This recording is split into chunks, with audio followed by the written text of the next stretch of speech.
Kenya.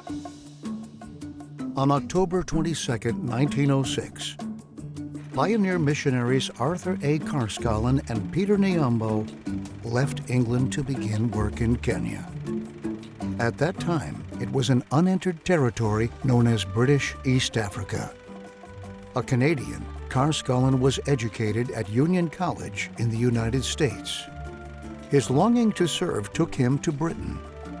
After only a few years, he was chosen by the newly formed British Union to go as a missionary to Africa. The Union also chose to send Peter Nyambo, originally from Malawi. Peter had been studying in England at Duncombe Hall College, later to become Newbold College.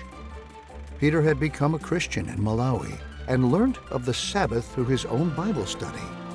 He later became a Seventh-day Adventist. The Carscallen-Nyambo team arrived in Kundu Bay on Lake Victoria on November 27, 1906, and quickly began work among the Lua people.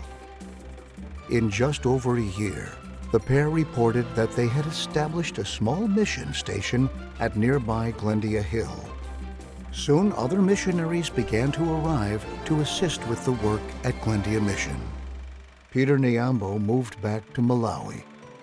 On May 21, 1911, the first 10 Lua believers were baptized.